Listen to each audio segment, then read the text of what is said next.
There are places in this world where the ordinary rules of reality seem to bend and break. Stories that defy explanation, mysteries that have stumped experts for decades, and encounters so bizarre they'll make your skin crawl. These aren't just urban legends or campfire tales. These are documented events that happened to real people, witnessed by credible sources, and investigated by professionals who walked away more confused than when they started. What you're about to hear will challenge everything you think you know about the world around you. From vanishing towns that entire populations swear existed to objects that appear and disappear without any logical explanation, today we're diving deep into 27 unsolved mysteries that will leave you questioning reality itself. So fasten your seatbelt as we explore the unexplained. But first, you'll have incredible luck if you like and subscribe before this video ends. The Flannan Isles Lighthouse Mystery. On a remote cluster of islands off the coast of Scotland, something happened in December of 1900 that still sends chills down the spines of maritime investigators today. The Flannan Isles Lighthouse had been operating normally, its beacon cutting through the winter storms to guide ships safely through treacherous waters. But when a supply ship arrived on December 26th, they discovered something that would become one of the most haunting maritime mysteries in history. All 3 lighthouse keepers had vanished without a trace.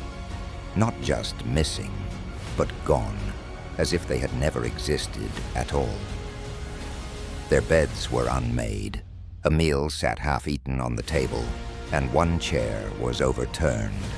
The final entry in the logbook was dated December 15th, 11 days earlier, and contained a chilling detail that investigators still cannot explain. The entry described storms of unprecedented fury, waves higher than anyone had ever seen, and something the keeper called an awful thing approaching the lighthouse. But here's what makes this mystery truly terrifying. Weather records from surrounding areas show that December 15th was perfectly calm.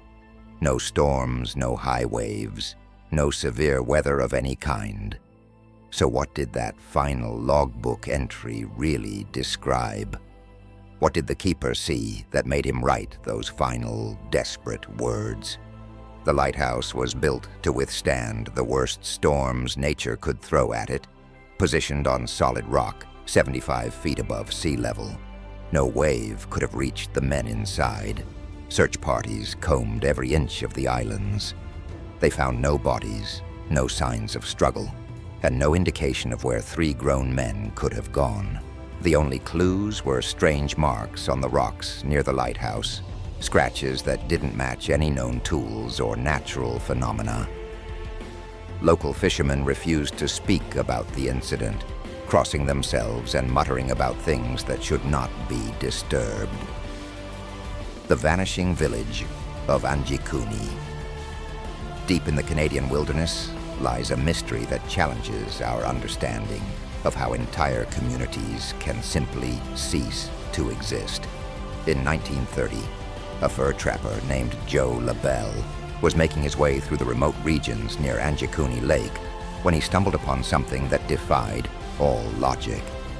The Inuit village he had visited just months before was completely empty, not abandoned in the way you might expect, with belongings scattered and signs of a hurried departure. This was something far more unsettling. Every single person had vanished, but their possessions remained exactly as they had been left.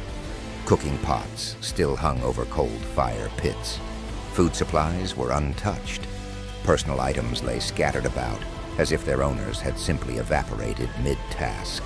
LaBelle counted the huts carefully. 30 structures that should have housed nearly 2,000 people. The silence was absolute, broken only by the wind whistling through empty doorways. But what made this discovery truly spine-chilling was the condition of the sled dogs. These hardy animals, essential for survival in the harsh northern climate, had been found dead, not from starvation or exposure, but tied to trees where they had apparently died of hunger, despite being surrounded by their usual food supplies. When authorities finally reached the remote location, they discovered something that made the mystery even deeper. The village's ancestral burial ground had been disturbed.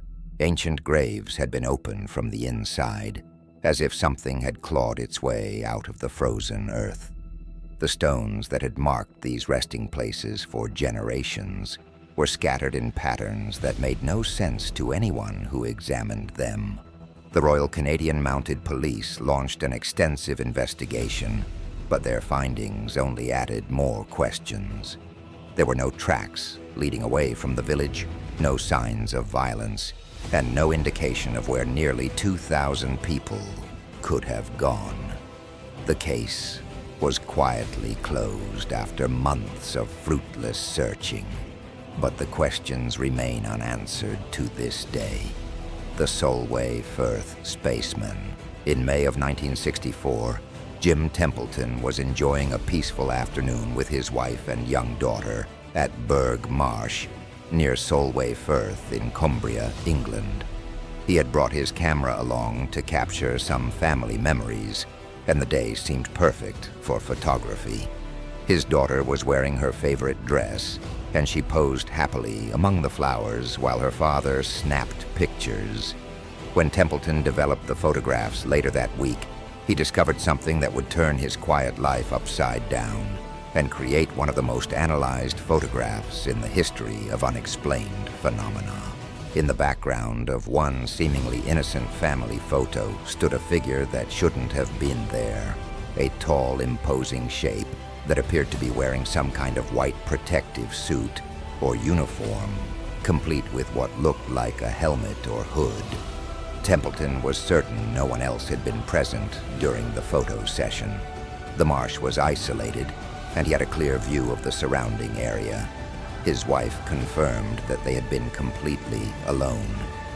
Yet there in the developed photograph was unmistakable evidence of another presence, standing just behind his daughter like a silent guardian or observer. The photograph was examined by experts from Kodak, who confirmed that the image had not been tampered with or double exposed. The figure was genuinely present when the shutter clicked. Local police investigated but found no explanation for the mysterious visitor. The story might have remained a local curiosity, but then something happened that elevated this mystery to international attention. Just days after the photograph was developed, Templeton received a visit from two men in black suits who claimed to represent the government. They drove him to the location where the photo had been taken and asked him repeatedly to admit that he had photographed an ordinary person walking behind his daughter. When Templeton insisted he had seen no one, the men became increasingly agitated. They eventually abandoned him at the remote location, forcing him to walk several miles home. But the strangest part of this story was still to come. Thousands of miles away at the Woomera Test Range in Australia, a scheduled rocket launch was aborted when technicians spotted two figures in white protective suits walking near the launch site. When security teams rushed to investigate, they found no trace of any unauthorized personnel. The figures had vanished as mysteriously as they had appeared. When officials at Woomera saw Templeton's photograph in the newspapers, they were stunned. The figure captured on film looked identical to the mysterious visitors who had caused their rocket launch to be canceled. Two separate incidents on opposite sides of the world, involving identical mysterious figures that appeared and disappeared without explanation. The disappearance of Frederick Valentich, October 21st, 1978, started as a routine evening flight for 20-year-old Frederick Valentich. The experienced pilot was flying his Cessna 182 from Melbourne to King Island, a journey he had made many times before. The weather was clear, visibility was excellent, and Valentich was in regular contact with air traffic control at Melbourne Flight Service. Everything was completely normal until 7:06 p.m. That's when Valentich radioed Melbourne Flight Service with a request that would mark the beginning of one of aviation's most baffling mysteries. He reported that an unknown aircraft was following him, flying at approximately 4,000 feet. When air traffic control confirmed that no other aircraft were scheduled to be in his vicinity, Valentich became increasingly concerned. The conversation that followed was recorded and has been analyzed by investigators around the world. Valentich described an aircraft unlike anything he had ever seen, with 4 bright lights and the ability to move at incredible speeds. The object appeared to be playing some kind of game with his small plane, approaching rapidly and then pulling away, orbiting around him in ways that defied conventional aerodynamics. As the minutes ticked by, Valentich's voice grew more strained. He reported that his engine was running roughly and that the strange craft was hovering directly above him. The unknown object had a shiny metal surface and was emitting a bright green light. Valentich's final transmission was chilling in its simplicity. "Melbourne, that strange aircraft is hovering on top of me again. It is hovering, and it's not an aircraft." Then came 17 seconds of metallic scraping sounds, recorded by air traffic control but never satisfactorily explained. After that, silence. Frederick Valentich and his aircraft vanished completely. Despite extensive searches covering thousands of square miles of ocean and land, no trace of the plane or pilot was ever found. The official investigation concluded that Valentich had probably become disoriented and crashed into the sea, but this explanation fails to account for the strange radar contacts detected by Melbourne Air Traffic Control during the incident.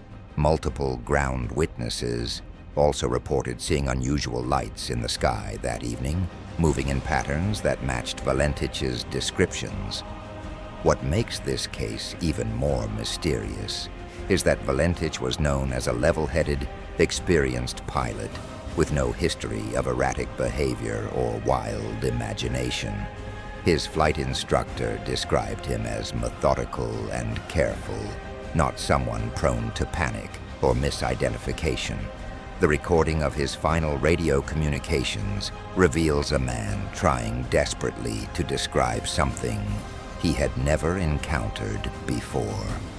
The Taos hum. Since the early 1990s, residents of Taos, New Mexico, have been reporting a phenomenon so strange and persistent that it has attracted the attention of scientists, government investigators, and researchers from around the world. They call it the Taos hum, and for those who can hear it, the experience is both maddening and impossible to ignore. The sound is described as a low-frequency humming or droning noise, similar to a diesel engine idling in the distance. But here's what makes it truly mysterious. Only about 2% of the population can actually hear it. For those who can, the hum is constant, intrusive, and seemingly has no identifiable source. It can be heard both indoors and outdoors, during the day and at night, in complete silence or amid other background noise. Teams of acoustic engineers have descended on Taos with sophisticated sound detection equipment, hoping to identify and locate the source of this mysterious phenomenon. Their findings have only deepened the mystery. Despite numerous investigations using the most advanced audio equipment available, no measurable sound has been detected that corresponds to what the hearers describe. The people who experience the Taos hum are not suffering from tinnitus or other hearing disorders. Medical examinations have confirmed that their hearing is normal, yet they continue to report this persistent, maddening sound that drives some to the brink of desperation. Many have moved away from Taos in hopes of finding relief, only to discover that the hum follows them wherever they go. Government investigators have explored every possible explanation, from secret military installations to industrial equipment to natural geological processes. Underground gas lines have been investigated, nearby airports have been monitored, and even the possibility of mass hysteria has been considered. None of these explanations account for the specific characteristics of what people are experiencing. What makes the Tao's hum particularly unsettling is the psychological toll it takes on those who hear it. Many report difficulty sleeping, increased anxiety, and a growing sense of isolation from those who cannot share their experience. Support groups have formed, bringing together people who finally feel understood by others who hear the same inexplicable sound. The phenomenon is not unique to Taos. Similar mysterious humming sounds have been reported in locations around the world, from Bristol, England, to Bondi Beach, Australia. In each case, only a small percentage of the population can hear the sound, and in each case, scientific investigation has failed to identify a source.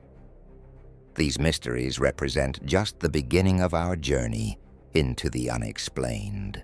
Each case challenges our understanding of reality and forces us to confront the possibility that there are aspects of our world that remain completely beyond our comprehension.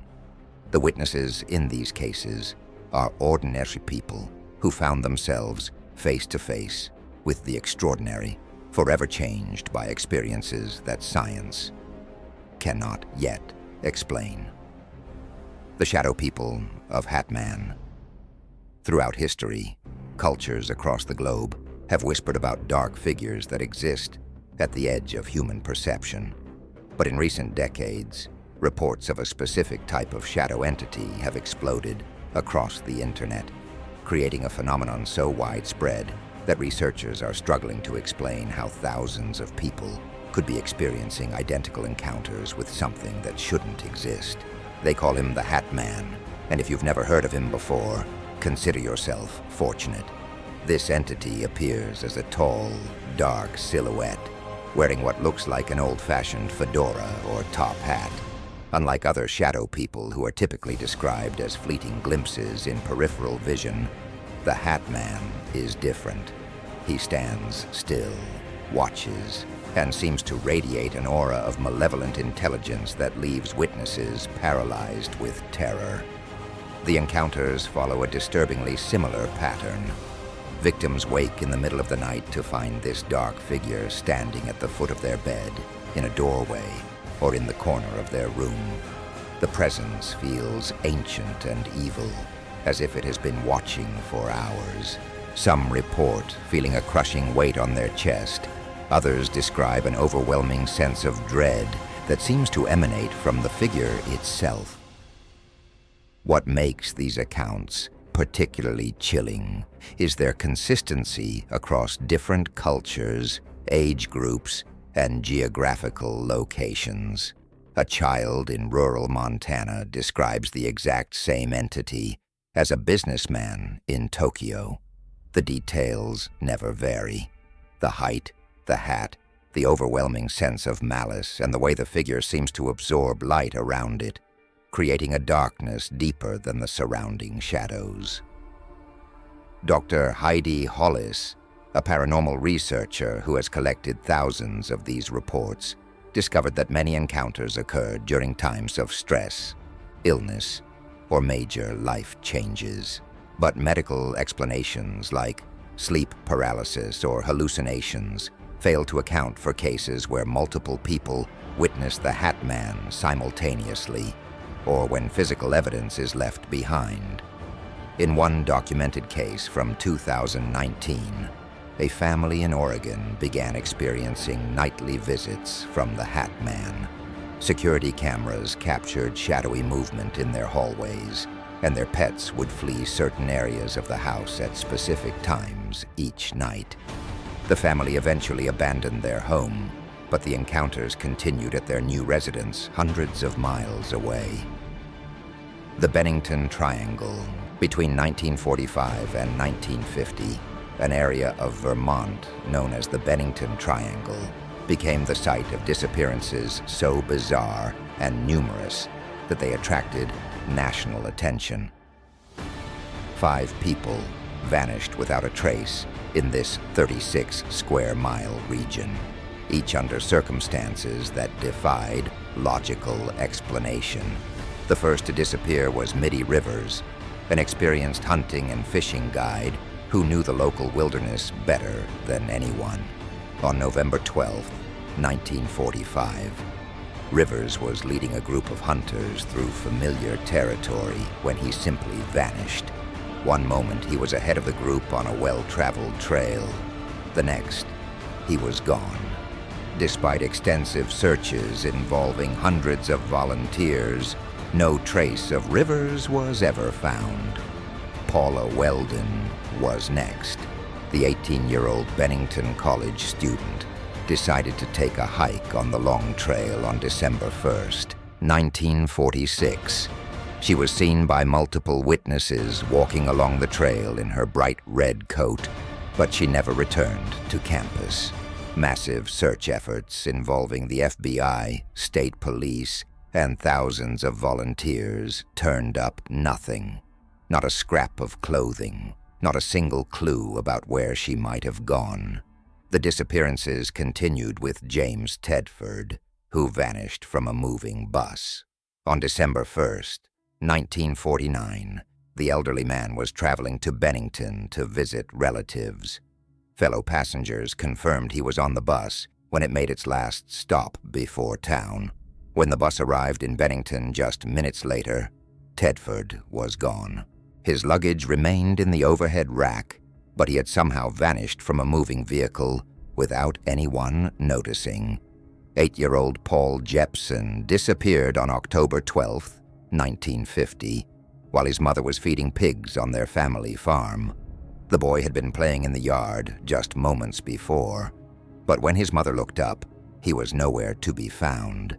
Bloodhounds tracked his scent to a nearby highway, where it simply ended, as if he had been picked up by a vehicle or had somehow vanished into thin air. The final disappearance was perhaps the most disturbing. Frida Langer, an experienced hiker, vanished on October 28, 1950, while hiking with her cousin. The two women had taken different paths and planned to meet at a campsite. When Langer failed to appear, her cousin organized a search party. Despite covering the area thoroughly, they found no sign of her. 7 months later, Langer's body was discovered in an area that had been searched multiple times. The remains were too decomposed to determine a cause of death, but the location raised more questions than it answered. How had experienced searchers missed a body in terrain they had covered repeatedly? And why was the body found in an area that seemed impossible to reach given the circumstances of her disappearance? The Bennington Triangle cases remain officially unsolved, but the pattern of disappearances shares eerie similarities with other mysterious vanishings in wilderness areas across North America. Each case involves people who simply stepped out of existence, leaving behind no trace and no rational explanation. The Dyatlov Pass incident. On February 2nd, 1959, 9 experienced hikers died under circumstances so strange that the Soviet government classified the investigation for decades. The incident occurred in the Ural Mountains of Russia, in an area now known as Dyatlov Pass, named after the group's leader, Igor Dyatlov. The hikers were students and graduates from the Ural Polytechnical Institute, all experienced in winter camping and mountain survival. They had planned a challenging but routine expedition to reach Otorten Mountain. When they failed to return as scheduled, search teams were dispatched to find them. What the searchers discovered defied all logic and reason.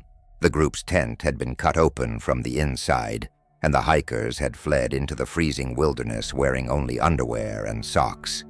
Their footprints in the snow showed they had walked calmly away from the tent, not running as if in panic. The prints led to a nearby forest where the first 2 bodies were found, barefoot and dressed only in underwear, apparently having died of hypothermia. The other 7 bodies were discovered over the following months. and their condition raised even more disturbing questions. 3 showed signs of major internal trauma, with crushed ribs and skull fractures that would have required tremendous force to inflict. 1 victim was missing her tongue and eyes. Most bizarre of all, several bodies showed traces of radiation, and their clothing emitted levels of radioactivity that were dangerously high. The official Soviet investigation concluded that the hikers had died due to a compelling natural force, but this explanation satisfied no one. What natural force could cause experienced hikers to abandon their shelter in deadly cold? What could inflict the massive internal injuries found on some victims without leaving external wounds? And where did the radiation come from? Theories have ranged from avalanche to military weapons testing to encounters with unknown creatures. Some suggest the group stumbled upon a secret military operation and were eliminated to protect state secrets. Others point to the strange orange lights reported in the sky that night by witnesses miles away. Recent investigations using modern forensic techniques have raised new possibilities, including the theory that an unusual weather phenomenon called a katabatic wind could have created infrasound frequencies that induced panic and disorientation. But this still doesn't explain the radiation, the massive internal injuries, or the missing tongue and eyes. The Dyatlov Pass incident remains one of the most compelling unsolved mysteries of the modern era, a puzzle that seems to resist every attempt at rational explanation. The Devil's Footprints. On the morning of February 9th, 1855, residents across South Devon, England, woke to discover something that challenged everything they thought they knew about the natural world. During the night, while a heavy snowfall had blanketed the countryside, something had traversed over 100 miles of terrain, leaving behind a trail of footprints unlike anything anyone had ever seen. The prints appeared to be made by a biped creature walking upright, but they were unlike any human or animal tracks. Each print was roughly 4 inches long and resembled a split hoof, similar to those of a horse or cow, but the stride pattern indicated something walking on 2 legs rather than 4. What made the discovery truly extraordinary was not just the strange shape of the prints, but the impossible path they followed. The trail crossed rivers without any sign of swimming or wading, continuing on the opposite bank as if the creature had simply walked across the water's surface. The prints led over rooftops, through narrow passages barely wide enough for a cat, and up the sides of walls. In some locations, the tracks appeared on both sides of a solid wall, with no indication of how the creature had passed through. Most disturbing of all, the prints led directly to doors and windows of homes throughout the region, as if something had approached each dwelling during the night to peer inside. Residents reported feeling watched and experiencing vivid nightmares during the snowfall, but none claimed to have seen the creature responsible for the tracks. Local authorities organized search parties to follow the trail, but the sheer scope of the phenomenon overwhelmed their efforts. The tracks covered an area spanning multiple towns and villages, crossing terrain that would have been impossible for any known creature to traverse in a single night. The prints were found in enclosed gardens, on top of haystacks, and in other locations that seemed impossible to reach without the ability to fly or teleport. Religious leaders proclaimed the prints to be evidence of Satan himself walking the earth, while scientists struggled to find a rational explanation. Theories ranged from escaped zoo animals to elaborate hoaxes, but none could account for the impossible path the creature had taken or the consistency of the prints across such a vast area. The Devil's Footprints, as they came to be known, were documented by numerous credible witnesses, including clergy, magistrates, and government officials. Detailed sketches were made of the tracks, and reports were filed with local authorities. Yet, despite all this documentation, no satisfactory explanation has ever been found for what left those mysterious marks in the snow of Devon. Similar unexplained tracks have been reported in other locations around the world, always following the same impossible patterns and leaving behind the same unanswered questions. Each incident serves as a reminder that there are phenomena in our world that continue to defy our understanding, no matter how advanced our science becomes. The Hinterkaifeck murders in the Bavarian countryside of Germany stands a farmstead that witnessed one of the most chilling unsolved crimes in European history. The Hinterkaifeck farm was home to the Gruber family, and in March of 1922, something happened there that still sends investigators searching for answers a century later. The story begins with strange occurrences in the weeks leading up to the tragedy. Andreas Gruber, the family patriarch, discovered footprints in the snow leading from the forest to his farmhouse, but no tracks leading back. He heard footsteps in the attic at night, found newspapers he hadn't purchased, and noticed that his house keys had gone missing, only to reappear in different locations. The family's maid had quit just months earlier, claiming the house was haunted. She refused to return despite Andreas offering her double wages. A new maid, Maria Baumgartner, had just arrived on the day of the murders and would become the final victim of whatever horror descended upon Hinterkaifeck. On March 31st, 1922, 6 people were brutally killed with a mattock, a farming tool similar to a pickaxe. Andreas Gruber, his wife Kazilia, their daughter Victoria, her 2 children, and the new maid were all found dead. What made this crime scene so bizarre was not just the brutality, but the evidence that someone had remained on the property for days after the murders. The killer had fed the livestock, eaten food from the kitchen, and even lit fires in the fireplaces. Neighbors had seen smoke rising from the chimney and assumed the family was home. The perpetrator had taken time to stack the bodies neatly in the barn and had covered some of them with hay, suggesting a methodical mind rather than a crime of passion. When authorities finally discovered the scene, they found that the younger daughter, Kazilia, had survived the initial attack and had torn her hair out in clumps before succumbing to her injuries. The family dog was found chained up, alive, but traumatized, suggesting it knew the killer well enough not to bark an alarm. Despite extensive investigation and numerous suspects, the Hinterkaifeck murders remain unsolved. The crime scene was trampled by curious onlookers before proper forensic examination could take place, and crucial evidence was lost.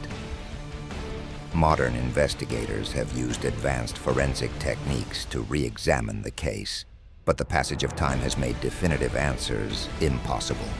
The most disturbing aspect of this case is the premeditation it suggests. Someone had been watching the family, learning their routines, and planning for weeks before striking. The killer's decision to remain on the property afterward indicates a level of psychological disturbance that defies easy categorization. The Marfa Lights, deep in the high desert of West Texas, near the small town of Marfa. Mysterious lights have been dancing across the horizon for over a century. These aren't ordinary lights that can be easily explained away by car headlights or aircraft. These are something far stranger, something that has baffled scientists, attracted tourists from around the world, and spawned theories ranging from the scientific to the supernatural. The lights appear as glowing orbs of various colors, usually white, yellow, orange, or red. They move in ways that defy conventional physics, splitting apart, merging together, and changing direction instantly without any apparent cause. Some witnesses describe them as basketball-sized.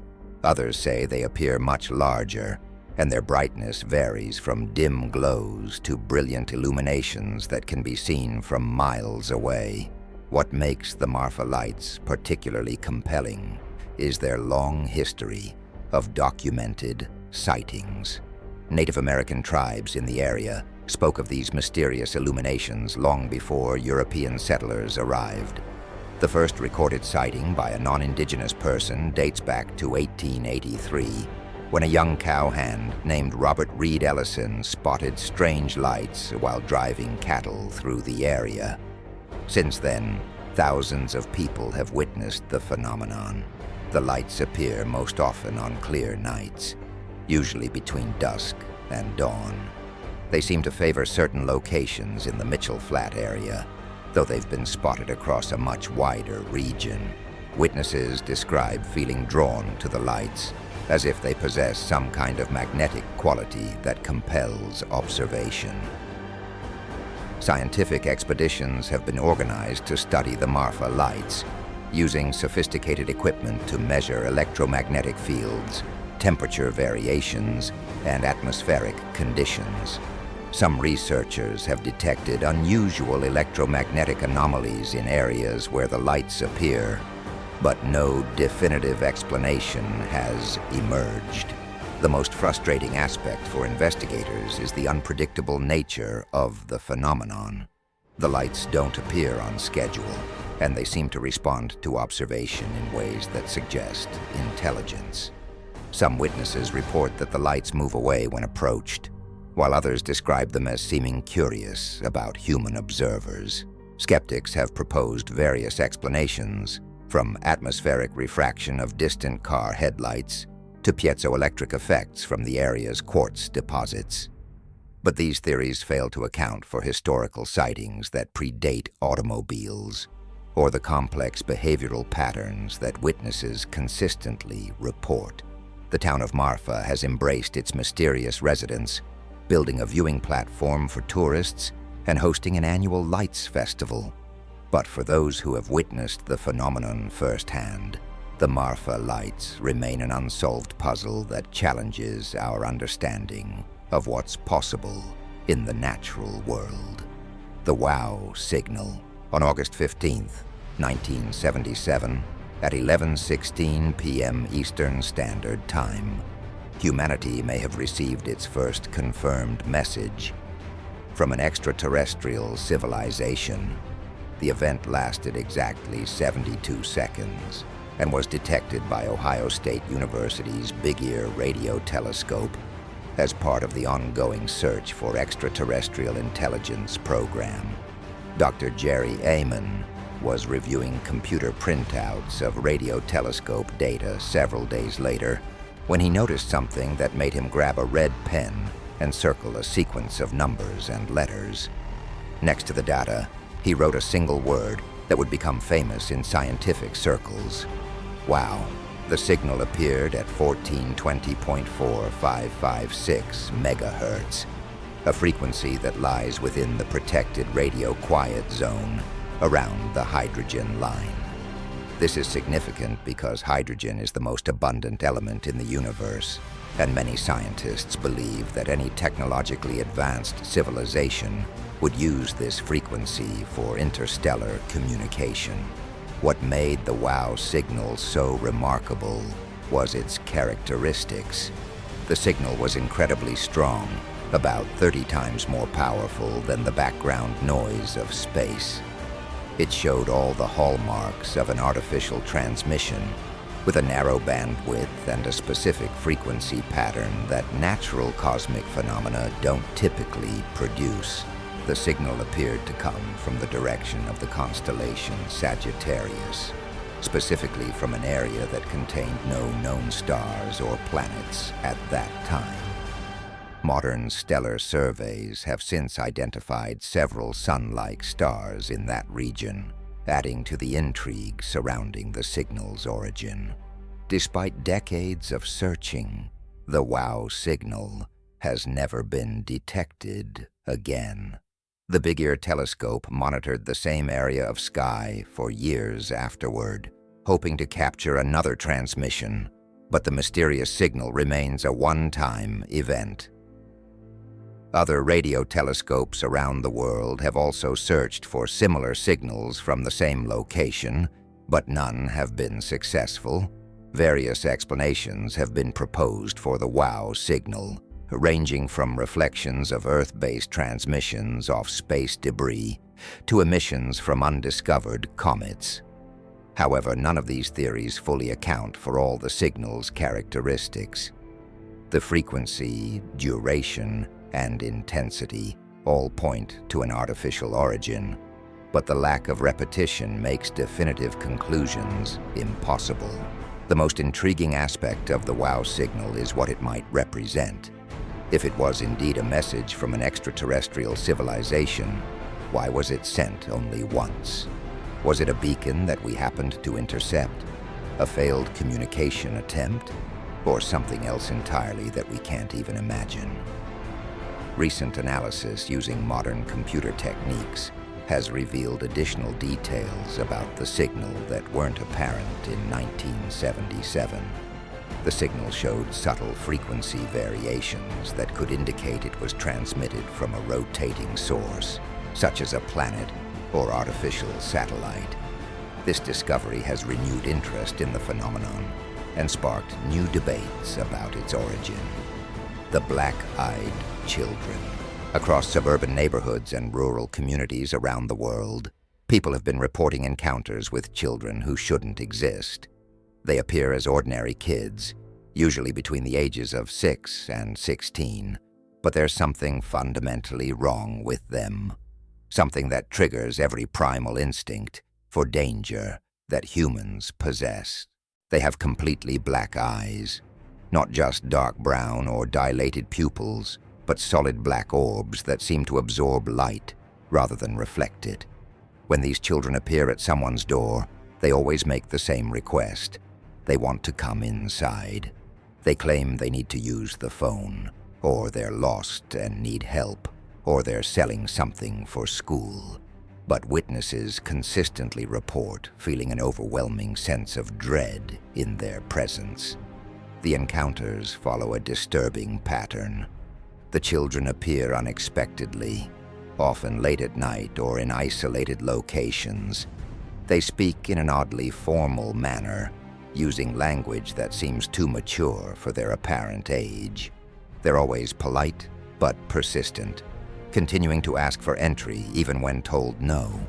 Most unsettling of all, they seem to know things about the witnesses that they shouldn't know. Brian Bethel, a journalist from Texas, is credited with bringing these encounters to public attention when he published his own experience in 1998. He described meeting two black-eyed children in a parking lot who asked for a ride home, claiming they needed to get money for a movie. Despite their innocent request, Bethel felt an overwhelming compulsion to get away from them as quickly as possible. Since then, hundreds of similar encounters have been reported across the United States, Canada, and Europe. The stories share remarkable consistency despite coming from people who have never met each other and often live thousands of miles apart. Witnesses describe the same physical appearance, the same behavioral patterns, and the same inexplicable feeling of terror. What makes these accounts particularly disturbing is the psychological effect they have on witnesses. Many report lasting anxiety, sleep disturbances, and a persistent feeling of being watched after their encounters. Some have moved to different cities, changed jobs, or taken other dramatic steps to escape the memory of their experience. Skeptics suggest the black-eyed children phenomenon is a modern urban legend spread through internet forums and social media. They point to the lack of physical evidence and the similarity to traditional folklore about supernatural children. But the witnesses themselves insist these encounters are real, and their genuine distress suggests they experienced something profoundly unsettling. The most chilling aspect of these reports is what might happen if someone actually lets the children inside. Most witnesses describe an overwhelming instinct not to invite them in as if some ancient survival mechanism is warning them of mortal danger. The few accounts of people who claim to have allowed black-eyed children entry describe experiences so disturbing that they refuse to discuss the details. The Toynbee tiles, embedded in the asphalt of streets across major cities in the United States and South America, are mysterious messages that have puzzled authorities and fascinated amateur investigators for decades. Known as Toynbee tiles, these cryptic plaques appear overnight without warning, installed with such precision and permanence that removing them requires jackhammers and road crews. The tiles typically contain variations of the same basic message. Toynbee idea in Kubrick's 2001, Resurrect Dead on Planet Jupiter. The text is surrounded by various symbols, dates, and additional cryptic phrases that seem to form a complex code or belief system. Each tile is unique, but they all share common themes related to resurrection, space travel, and what appears to be a deeply held conviction about life after death.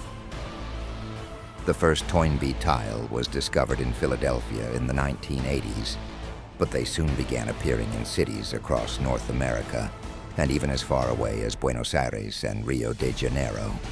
The tiles are installed directly into the asphalt, requiring significant effort and specialized tools.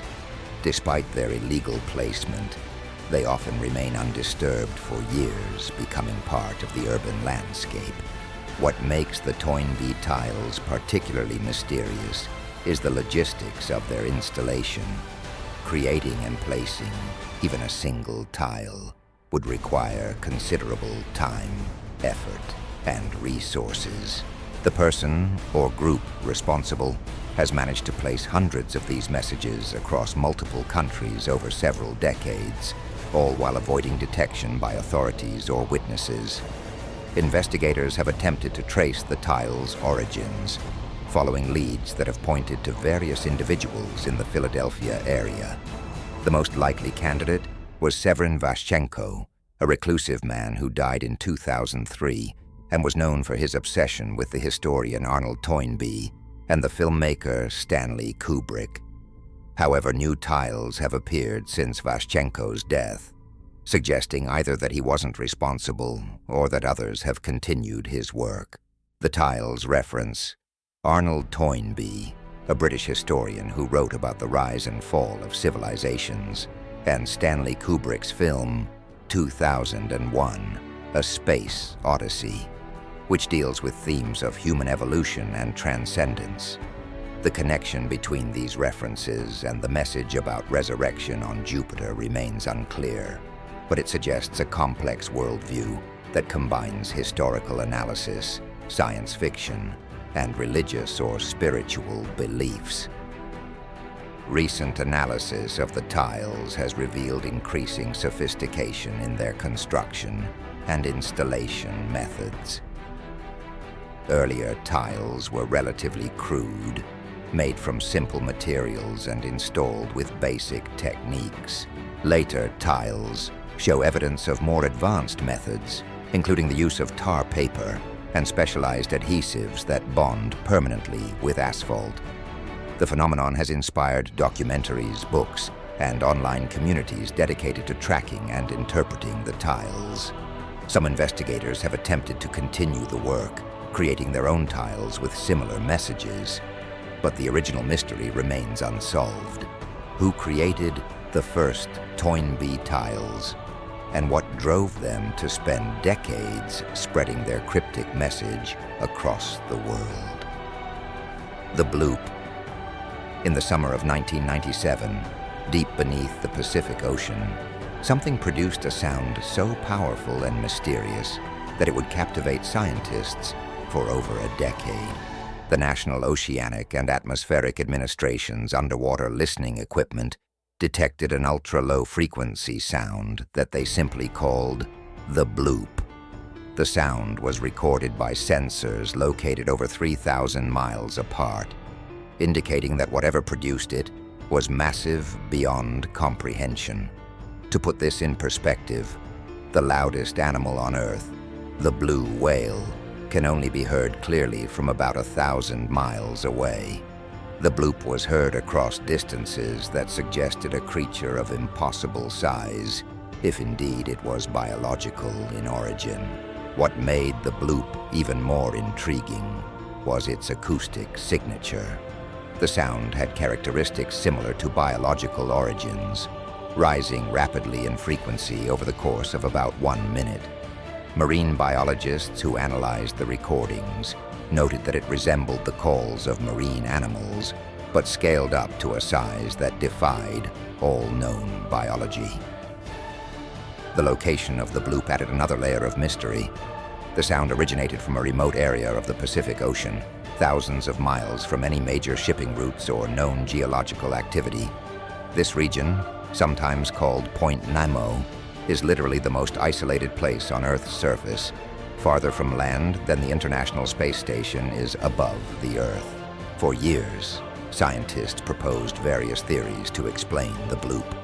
Some suggested it could be the sound of a massive underwater landslide or volcanic activity. Others theorized about unknown geological processes occurring on the ocean floor.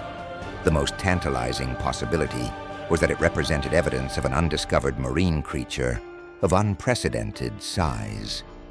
In 2012, NOAA officially attributed the bloop to the sound of ice breaking and cracking in Antarctica.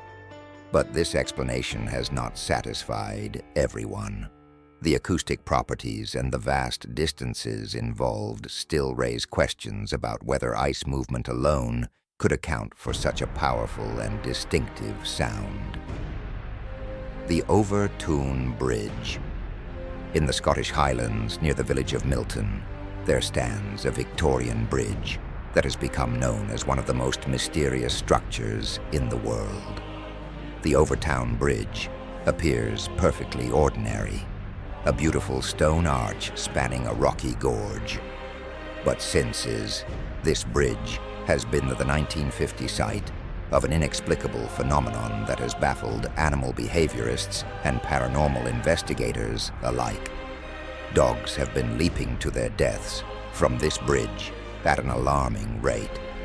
Not just any dogs, but specifically long-nosed breeds like collars and terriers, retrievers.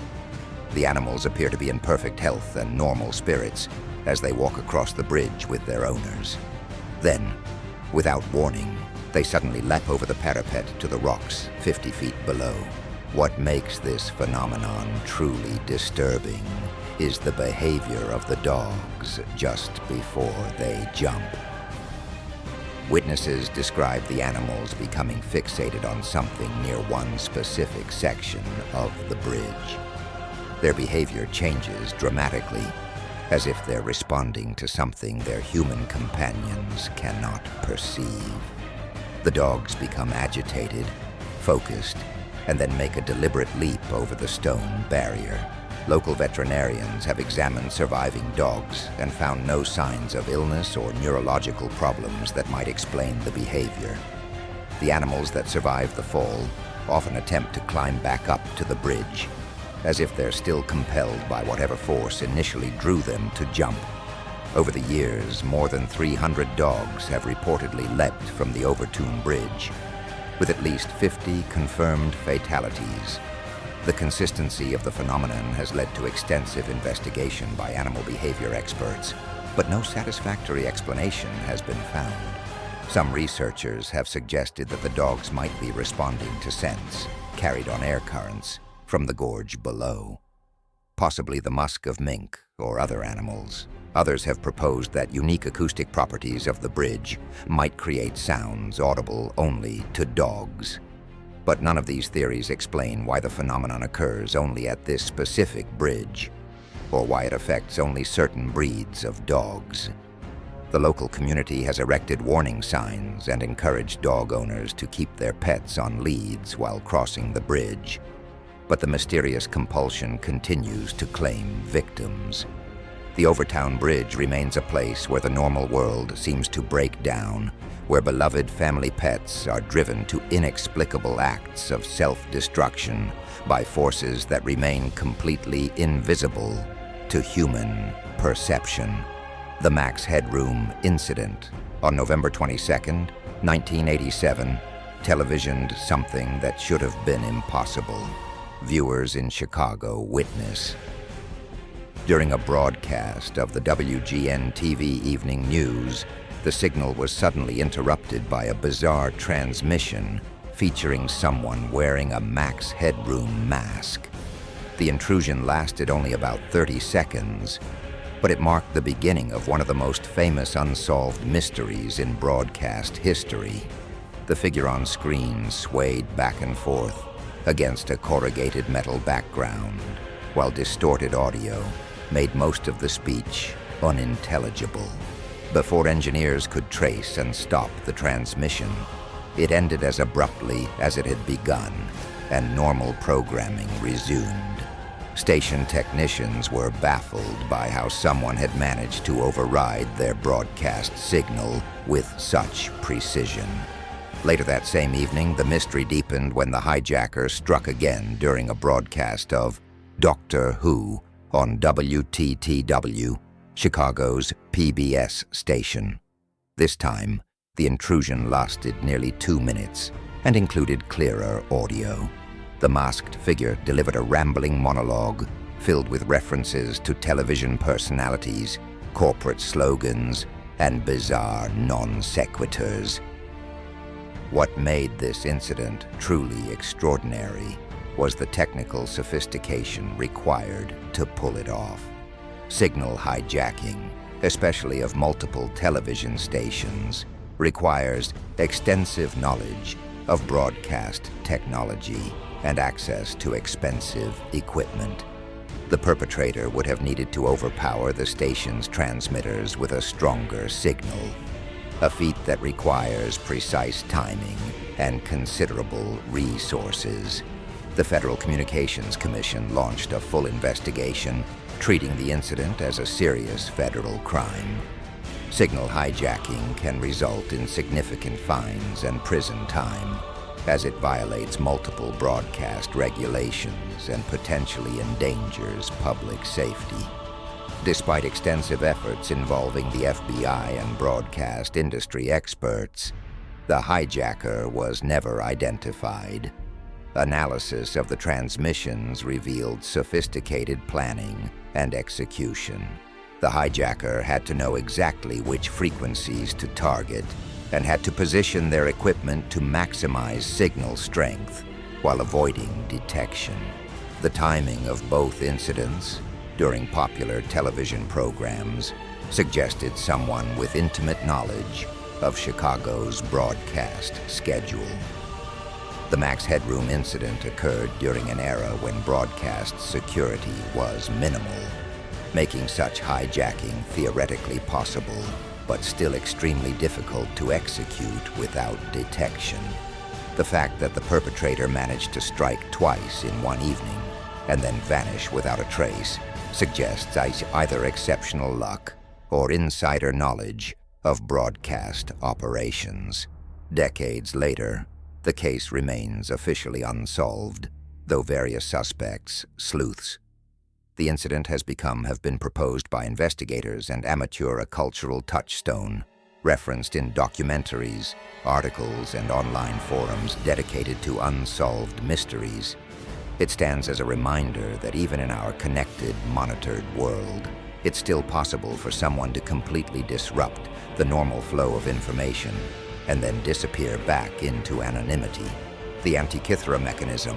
In 1901, sponge divers working off the coast of the Greek island of Antikythera made a discovery that would challenge everything historians thought they knew about ancient technology. Among the artifacts from a Roman shipwreck dating to approximately 100 BCE was a corroded bronze device that appeared to be some kind of mechanical instrument. For decades, the object sat largely ignored in museums, dismissed as an astrolabe or similar navigation device. It wasn't until the 1970s, when researchers began using X-ray technology to examine the mechanism's internal structure, that its true complexity became apparent. What they found inside defied all expectations about the technological capabilities of the ancient world. The Antikythera mechanism, as it came to be known, is an intricate system of bronze gears, wheels, and dials that functioned as an analog computer. The device could predict the positions of the sun, moon, and planets with remarkable accuracy. It could calculate eclipses decades in advance and track the complex cycles of celestial bodies that wouldn't be fully understood by modern astronomy until the Renaissance. The precision of the mechanism's construction is extraordinary.